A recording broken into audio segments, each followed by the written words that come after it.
여러분 안녕히 주무셨습니까? 우리가 잠든 사이 어떤 일이 있었을까요? 저희 굿모닝 글로벌과 함께 챙겨보시죠. 자, 미국 증시 마감까지 얼마 남지 않았습니다. 미국 증시는 이날 3대 지수 모두 상승으로 마감을 하게 될 것 같은데요.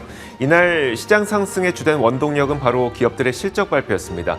물론 실적이 좀 엇갈리게 나오긴 했습니다만 몇몇 주요 기업들의 실적이 긍정적으로 작용을 하면서 주가를 전체적으로 끌어올리는 역할을 맡았는데요. 대표적인 기업이 바로 암젠입니다. 항암제 기업이기도 하고 블루칩 다우지수에 포함된 블루칩 기업이기도 하죠. 게다가 암젠의 경우에는 일단 주가가 좀 $200 위로 높은 편이기 때문에 다우지수에서 차지하는 비중도 상당히 큰 편입니다. 자, 암젠이 호실적 발표와 함께 자사주 매입, 여기에다가 가이던스까지 긍정적으로 발표하면서 8% 정도 오른 게 다우지수의 상승을 이끌었고요. 할리데이비슨도 호실적을 발표했죠. 이 역시 시장에는 긍정적이었습니다. 물론 시장 예상치를 뛰어넘는 실적을 발표했던 화이자가 주가가 내리긴 했습니다만 이런 긍정적인 실적을 갖고 있었던 기업들이 시장 상승을 이끌었다고 보시면 될 것 같습니다. 물론 여전히 CPI 지표가 이번 주에 발표되기 때문에 CPI 지표를 좀 두고 보자는 관망 심리도 여전하긴 한데요. 어쨌든 실적이 지난밤 사이 시장을 상승으로 이끌었습니다. 전체적인 분위기는 이랬고요. 자세한 마감 분위기는 어떤지 지금부터 살펴보겠습니다. 전체리 앵커입니다. 네, 현지 시간 화요일 미국 증시 마감 시간대 분위기 확인해 보겠습니다. 오늘 시장은 기업들의 실적 결과를 소화하는 과정에서 상승 마감을 시도하고 있습니다. 기업들의 실적이 발표될 때마다 롤러코스터 장세가 연출됐던 지난주와는 비교되는 좀 차분한 그런 흐름인데요. 그렇지만 주요 지표까지 차분하지는 않습니다. 10년물 국채금리의 상승세가 특히나 눈에 띄고 있는데 장중 1.96%를 웃돌기도 했다가 지금은 1.95%대에 에서 움직이고 있습니다. 이것이 2019년 11월 이후로 최고 수준이면서 팬데믹 이후 다시 한번 최고치를 경신하고 있습니다. 아무래도 이번 주 목요일에 발표되는 CPI 지수 결과 발표를 앞두고 높은 인플레이션에 대한 기대감이 반영되는 흐름으로 보셔야 되겠고요. 그렇지만 시장으로의 악영향은 거의 느껴지지 않는 그런 하루가 되겠습니다. 두 번째로 시장으로 움직이고 있는 재료가 바로 기업들의 실적이 되겠습니다. 앞서 들으셨다시피 할리 데이비슨이 특히 긍정적인 실적을 전해줬는데요. 이익 서프라이즈를 발표하면서 장중에 8%대의 급등세를 연출해주고 있고요. 전일 장 마감 이후에 실적을 발표했던 암젠 역시도 호실적을 발표한 뒤에 오름세를 연출하고 있습니다. 이 부분 역시도 긍정적인 투심을 오늘 살려주고 있습니다. 반면 실적 실망감을 안겨준 종목들도 있습니다. 바로 화이자가 될 텐데 매출이 월가 기대치에 미치지 못했고 연간 어닝 가이던스도 낮게 제시하면서 3에서 4%대의 하락권에서 거래가 되고 있습니다. 그런가 하면 관련해서 또 주목해볼 만한 종목이 바로 노바백스인데요. 노바백스와 관련해서는 로이터 통신에서 한 가지 보도가 전해지고 있습니다.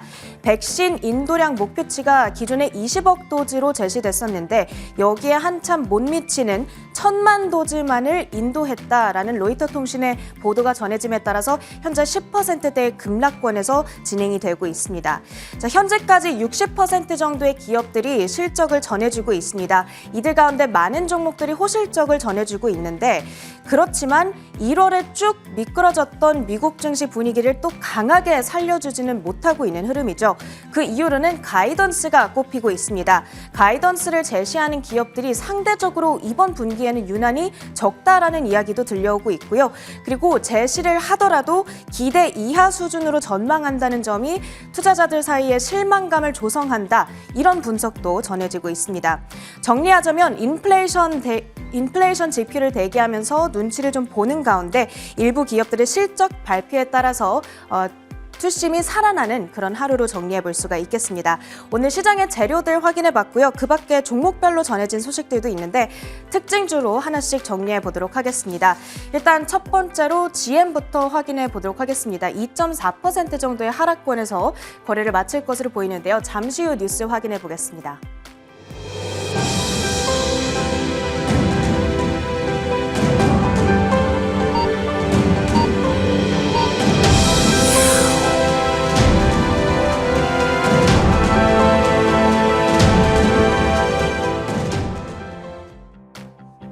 네, 화요일 뉴욕 증시 거래 마치고 돌아왔습니다. 계속해서 오늘 장에 전해졌던 특징주들 하나씩 정리해 드리겠습니다.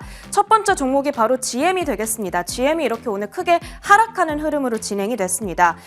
모건 스탠리의 투자 의견 조정 때문으로 지금 풀이가 되고 있는데요. 모건 스탠리에서 기존의 비중 확대 의견에서 중립 의견으로 투자 의견을 하향 조정시켰고요. 그리고 목표 주가도 75달러에서 20달러가량 낮춘 55달러로 낮춰 잡았습니다. 올해 실적 추정치가 기대에 미치지 못했고 또 1월 전기차 판매량이 저조한 점으로 미루어 봤을 때 내연 기관에서 전기차로의 전환이 그렇게 순탄치만은 않겠다. 이런 점들이 모건 스탠리의 클라이언트 노트에서는 눈에 띄고 있습니다. 그 다음으로는 엔비디아 확인해 보겠습니다. 영국 팹립스 기업인 ARM에 대한 인수가 무산됐다라는 소식이 바로 어제 전해졌습니다. ARM은 전 세계 모바일 반도체 설계 시장에서 90% 넘는 점유율을 차지하고 있는 기업인데요. 만약 ARM이 엔비디아에게 넘어가게 될 경우 독점이 너무 강화되지 않겠냐라는 우려가 큰 상황이었습니다. 이에 엔비디아가 인수를 포기한 것으로 나타났고요. 이번 딜이 좌절되면서 소프트뱅크는 ARM의 IPO를 준비하고 있는 것으로 확인되고 있습니다. 엔비디아의 주가는 이 같은 소식에 장 초반 하락세를 기록하기도 했지만요. 장 마감까지 상승 탄력을 키운 채 거래를 마칩니다. 1.5% 정도의 플러스권에서 오늘 장 거래를 마칩니다. 마지막으로 펠로톤까지 확인해 보도록 하겠습니다. 아마존 혹은 나이키 등과 같은 대형 기업들의 인수될 가능성으로 주가가 최근 요동치고 있는 펠로톤이 되겠는데요. 새로운 소식이 전해졌습니다. 우선은 존 폴리 CEO가 사퇴한다라는 소식과 더불어서 약 2,800명의 인원을 감축한다라는 소식까지도 전해지고 있습니다. 전체 직원의 약 20% 정도 되는 규모라고 하는데요.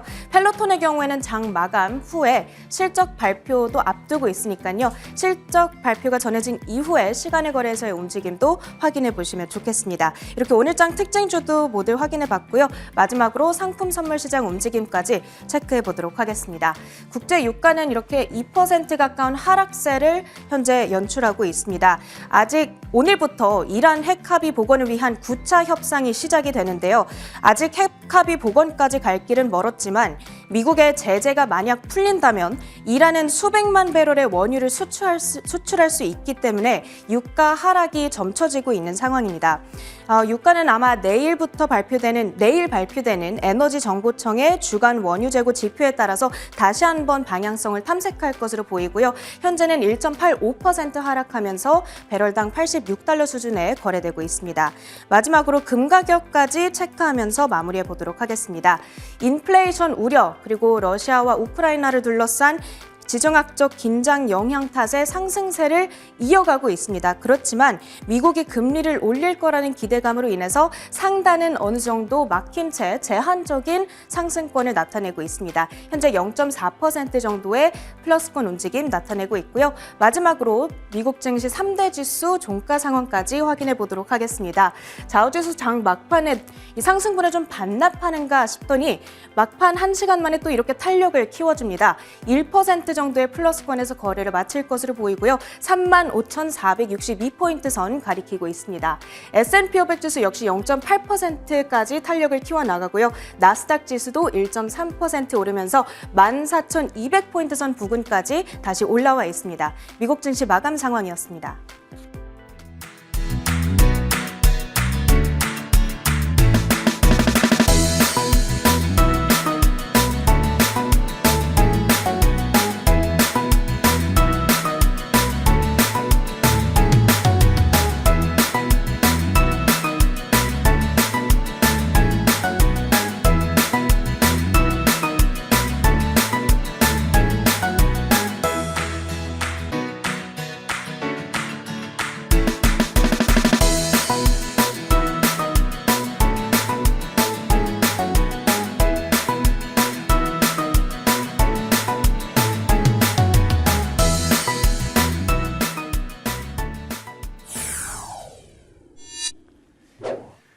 지난밤 사이 미국 시장에서 어떤 일들이 있었는지 짚어드리도록 하겠습니다. 애프터마켓이고요. 오늘도 신한금융투자 WM 리서치부 최진석 팀장 함께하겠습니다. 어서 오세요. 안녕하십니까? 네, 안녕하세요. 자, 총 4가지의 키워드를 선정을 해봤는데요. 첫 번째 키워드부터 공개하겠습니다. 첫 번째 키워드는 바로 이겁니다. 쫄지마 시장이라는 키워드인데 어떤 내용일까요? 네, 어제도 그랬고요. 이날도 시장이 좀 잠잠한 그런 흐름이었던 것 같아서 이 여러 기관에서 내놓고 있는 좀 시장 전망을 좀 전해드리고 있는데 블랙록에서 시장 입장에서는 좀 너무 쫄지 마라 이런 얘기를 했기 때문에 이 부분을 준비를 해봤습니다. 투자자들이 결국은 너무 과도한 금리 인상의 노선을 예상하고 있다면서 실제 결과가 예상보다는 비둘기파적일 수 있을 것이다라고 블랙록에서 밝혔는데요. 글로벌 중앙은행들이 말은 좀 강하게 할 수 있다, 레토릭은 좀 강할 수 있다라고 얘기를 하면서 하지만 결국 공격적인 금리 인상을 통해서 인플레이션에 대응하는 것이 성장에는 굉장한 좀 악영향을 끼친다는 점을 인정하게 될 것이다라고 분석을 했습니다. 그러면서 예상보다 좀 유순한 금리 인상 노선을 좀 예상을 하기 때문에 증시도 여전히 잘 갈 것이다라는 게 블랙록의 입장이었는데요. 현재 투자자들은 참고로 이 연준이 올해 한 5차례 정도 금리 인상을 할 것이고 그리고 내년 또 내후년에도 추가 인상을 함으로써 기준금리를 약 한 2.5% 정도까지 맞출 것으로 예상을 하고 있습니다. 블랙록에서는 하지만 이 글로벌 중앙은행들이 도모하는 것은 여전히 역사적인 수준 대비해서는 낮은 기준금리 상태로 회귀하는 것이다라고 강조를 했습니다. 알겠습니다. 우리가 걱정하고 있는 것만큼 가파른 금리 인상은 좀 나타나지 않을 것이라는 게 이제 블랙록의 주장인 것 같은데, 자 그렇다면 이런 그 시나리오를 그리고 있을 때에는 투자자들은 어떻게 해야 될까요? 네, 이렇게 블랙록의 입장은 금리 인상 그렇게 가파르지 않을 것이다. 그렇기 때문에 증시는 결국은 잘 갈 것이다. 인데 네. 블랙록도 그 과정에서의 변동성을 어느 정도 감내를 해야 한다라고 조언을 또 하고 있었거든요. 네. 그렇기 때문에 이제 스타일 전략상으로 그러면은 블랙록은 어느 좀 섹터군을 좀 유망하게 보고 있느냐 이 부분에 대해서 좀 말씀을 드리도록 하겠습니다. 현지 시각으로 이제 화요일에 이 별도로 냈던 보고서를 통해서 이 같은 좀 힌트를 줬는데요. 자신들은 주식에 대해서는 이제 비중 확대 의견을 유지를 하지만은 일부 변동성을 예상을 한다면서 금융이나 에너지 등의 가치주 섹터 그리고 IT 중에 퀄리티 주식을 추천을 한다라고 얘기를 했습니다. 그러면서 첫 금리 인상 전 3개월 성적이 이들 섹터에서는 안 좋을지는 몰라도 역사적으로 봤을 때 금리 인상 후에 1년간의 주가 흐름은 상당히 괜찮았다는 점에 좀 주목을 했고요. 예를 들어서 이제 가치주 섹터 같은 경우에 금융이나 에너지 같은 경우에 금리 인상 전 3개월에 평균적으로 0.3% 정도 상승에 그쳤지만은 지난 금리 인상 사이클에서요. 하지만은 이후 1년간은 8% 평균적으로 상승했다라고 강조를 했습니다. 그리고 이제 퀄리티 기술주 같은 경우에는 이 IT 섹터 내에서 최근에 어떤 비용 부담에서도 좀 자유로울 수가 있고 마진을 좀 방어할 수 있는 또 현금이 풍부한 그런 기업군이라고 설명을 덧붙였습니다. 빅테크 기업 가운데서도 애플이라든지 마이크로소프트, 구글 이런 기업들이 거기에 해당하니까 빅테크 기업들 가운데서도 이런 기업들 살펴보시면 좋을 것 같고, 말씀하셨던 것처럼 금융 에너지 쪽의 가치주 섹터가 금리 인상 후에 그 주가의 흐름도 좋더라라는 블랙록의 이 분석을 들어봤습니다. 자, 이어서 다음 키워드 보겠습니다. 다음 키워드는 바로 이겁니다. 블록 어쩌나라는 키워드인데요. 이건 제가 준비했습니다. 애플에서 지난 밤사이에 또 다른 새로운 전자결제 서비스를 내놓으면서 블록에 대한 고민이 오히려 깊어지고 있습니다. 과거 스퀘어라는 이름이었던 이 블록이 또 이날 52주 신저가를 기록했는데 어떤 뉴스가 있었는지 살펴보면 애플이 포스 기기 없이도 애플페이 결제를 받을 수 있는 서비스를 내놓을 것이라고 밝혔습니다. 이렇게 되면 애플페이가 가능한 국가에서 자영업을 하거나 아니면 가게를 운영하는 그 사장님들이 포스 기기를 갖다 놓지 않아도 그냥 애플 아이폰만 갖고 있으면 결제를 받을 수 있게 되는 건데요. 포스기는 우리가 식당이나 가게에서 카드 결제를 하거나 삼성페이로 결제를 할 때 카드 긁는 바로 그 기계를 우리는 포스기라고 부르는데, 만약에 애플이 새로운 결제 서비스를 내놓게 되면 사장님들은 굳이 이 포스기기를 갖다 놓지 않는다고 하더라도 이제 아이폰으로 자신이 결제를 받을 수 있게 되는 그런 게 되는 겁니다. 이 서비스가 만약에 출시될 경우 가장 먼저 이것을 적용하게 될 곳은 스트라이프와 쇼피파이가 될 것으로 전망을 했는데, 자, 이로 인해서 직격탄을 맞게 되는 곳은 바로 과거 스퀘어라는 이름의 블록입니다. 스퀘어는 옛날에 작고 네모난 간편한 포스기로 출발을 한 기업이기 때문에 블록은 사업자들이 사용할 수 있는 간편한 포스기를 통해서 사실 전자결제 시장에 돌풍을 일으켰던 이 주인공이었었죠. 하지만 애플 서비스 덕분에 포스 기기가 필요 없어지게 될 경우 블록은 또 직격탄을 맞을 수밖에 없습니다. 자, 그러다 보니까 사실 애플은 워낙 이제 그 믿음이 강력한 기업이라서 애플에 대한 궁금증보다는 블록에 대한 궁금증이 더 크기도 하거든요. 애플과 블록에 대해서 월가에서는 어떻게 바라보고 있을까요? 네, 일단 애플에 대해서 간략히 말씀을 드리자면은 최근에 이제 호시적을 발표한 이후에 다시 한번 분위기가 굉장히 긍정적으로 좀 반전이 된 것 같아요. 그러면서 전 고점을 향해서 다시 주가도 좀 열심히 좀 달려가고 있는 것 같습니다. 그러면서 지난 1년간의 주가 흐름을 보더라도 뭐 한 25% 정도 상승을 하면서 연초에 뭐 변동성을 감안한다면은 수익률도 굉장히 좀 잘 방어를 하고 있는 것 같고요. 특히 이제 공급 부족 문제도 좀 풀려가고 있다라는데 월가가 좀 이 긍정적으로 의견을 내놓고 있는 것 같아요. 예를 들어서 이제 JP모건에서도 아이패드 부문에서 특히 이제 생산 차질이 좀 여전하게 남아있기는 하지만은 전체적으로 상황이 나아지고 있다라면서 $200 넘는 목표 주가를 그대로 또 유지를 하는 그런 투자 의견을 최근에 낸 바가 있었습니다.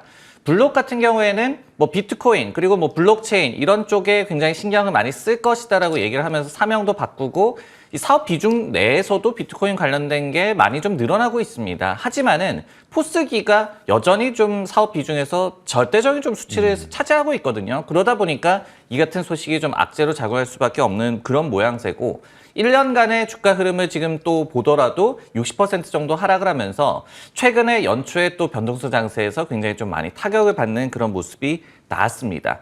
근데 이제 투자 의견 측면에서 좀 살펴보자면은 최근에 오히려 이제 JP모건에서는 비중 확대 의견을 제시를 했어요. 새롭게 커버리지를 개시를 했는데 이 스퀘어 블록이 최근에 이제 BNPL 기업이죠. 선결제 후 선구매 후 결제 기업 이 애프터페이의 인수를 좀 완료를 했는데 이 인수 완료 효과가 상당할 것이다라고 분석을 했습니다. 그러면서 캐시앱, 이 애플리케이션이 있죠. P2P 송금 앱이라고 이해를 하시면 될 것 같은데 캐시앱의 단기 성장 둔화 우려도 이 같은 BNPL 기업을 인수함으로써 좀 완화시켰다. 이런 또 일부의 최근에 또 긍정적인 의견이 제시됐다는 것도 좀 체크하시면 좋을 것 같습니다. 알겠습니다.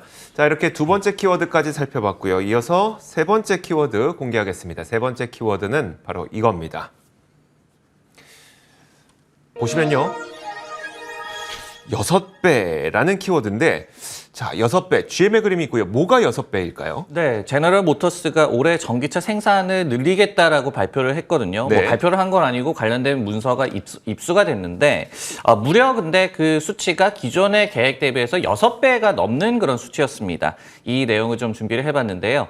로이터 통신이 입수를 한 이 공급 업체와의 좀 공유를 한 그런 정보에 따르면요.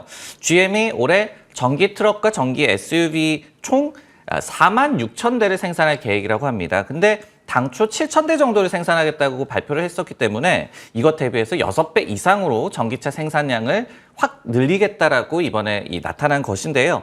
지난주에 또 메리바라 CEO 같은 경우에도 올해와 내년에 북미 시장에서만 전기차 40만 대를 판매할 것이라고 이렇게 겨냥을 하면서 생산 증대를 시사한 바가 있었습니다. 근데 이때 구체적인 수치는 밝히지 않았는데 이번에 로이터가 입수한 문건을 통해서 얼마 정도 늘릴 건지 힌트가 좀 제공된 셈이 됐습니다.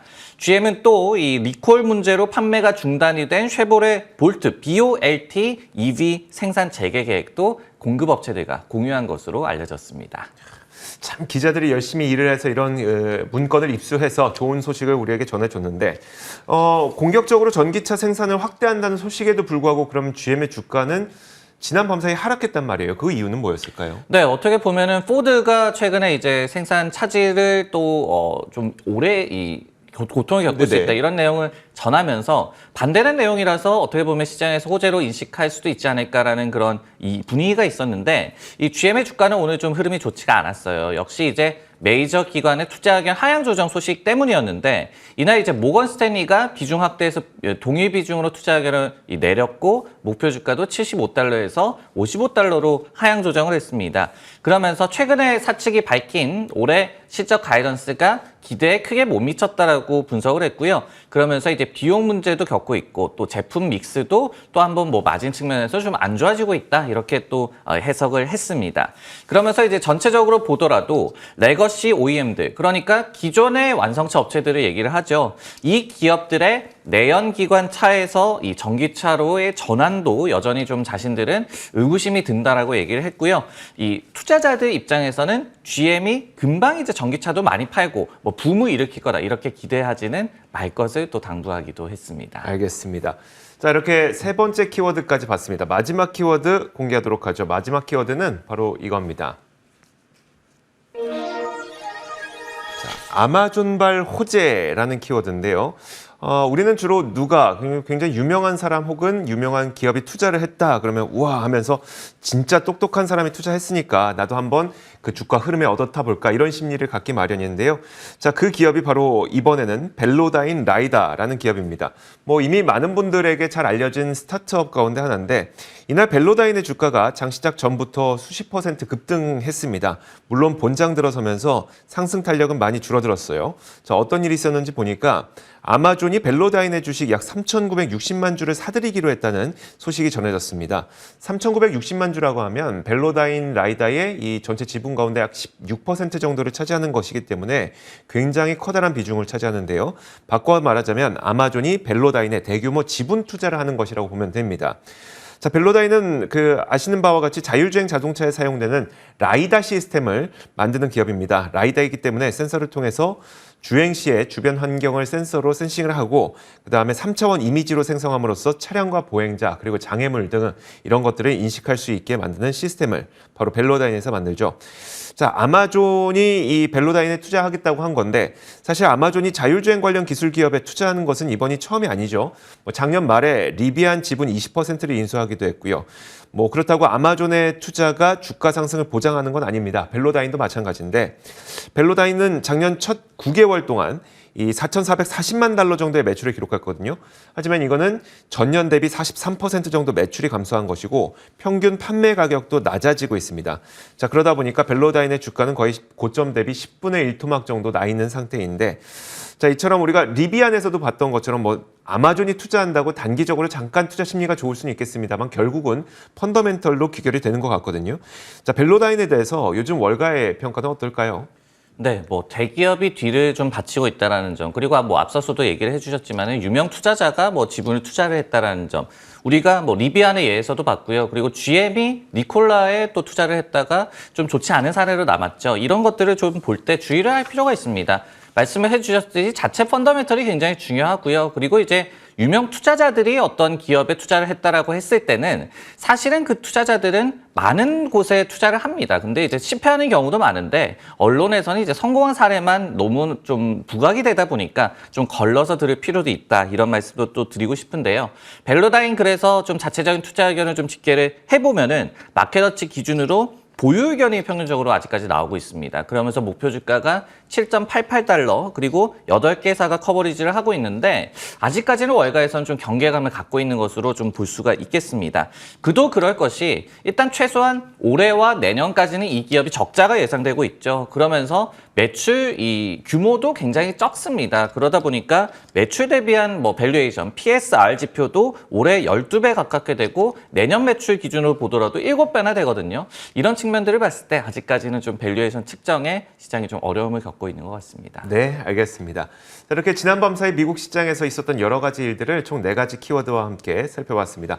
애프터마켓이었고요. 신한금융투자 WM 리서치부 최진석 팀장과 함께 이야기 나눠봤습니다. 고맙습니다.